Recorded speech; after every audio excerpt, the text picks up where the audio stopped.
called subtract with renaming. So we're still subtracting mixed numbers.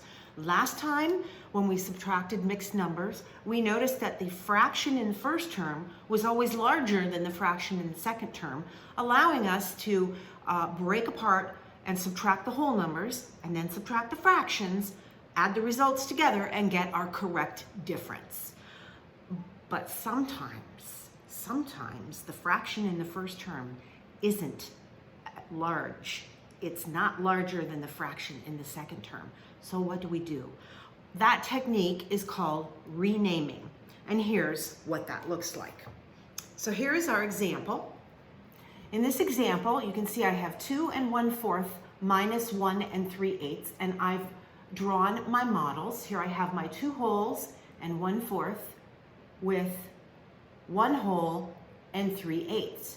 Now, if you use the technique in lesson 12, you would do 2 minus 1 is 1, but then when you go to subtract your fractions, there's a problem.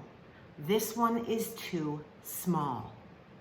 And what a lot of 5th graders do, incorrectly, is they flip the fractions. They do 3/8 minus 1/4 and they get some answer, but that's not right. And you can see it with the models, that's not right. So what do we have to do? Well, here's where that renaming technique comes from.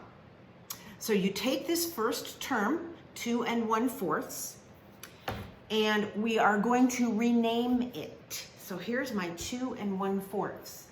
And I'm going to actually borrow 1 whole from the 2, and I'm going to break it into fourths, 4/4. So you can see I've renamed it. This 2 1/4, is that not the same as 1 plus 4 over 4 plus 1/4? It's the same thing. I've just kind of renamed it. So when I do a little addition there, I have 1 5/4.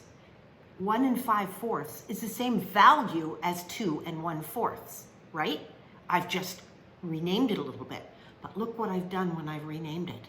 Now I have 5/4 minus 3/8. When I make this into an equivalent fraction, it will be 10/8. So now I can go back to that technique of subtracting my whole numbers and then subtracting my fractions. So now I can say 1 take away 1 is 0, and 10/8 minus 3/8 is 7/8. So that gives me my answer of 7/8. And that is renaming. It's not hard. Now the cool thing is when you rename, and I always envision it as borrowing, and if we look at our models, maybe you can see that a little bit.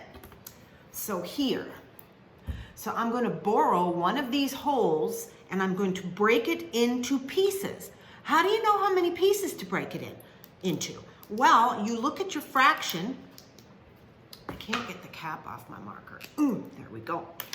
You look at your fraction that is with your whole number, and you look at the denominator, and it tells you break your borrowed whole into fourths. So what I do is I take that and I break it into fourths. And now if you look at my model, you will see my 1 whole and 1, 2, 3, 4, 5 fourths. Oh. So then when I get my common denominator, which is 8, using the easy method, what I actually do there with my model is this. Now I've made a common denominator. So now I can just subtract 1,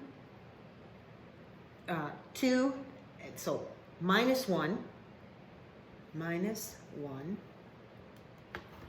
and this is 10/8. Have I got it? 8? Yes, I have 10/8, and I want to subtract 3 of them. So I'm going to take these 2 and one of these, and then I get my answer of 7/8 are what is left. So there it is using the model, and here it is using the algorithm, but you're doing the same thing. So now it's time to practice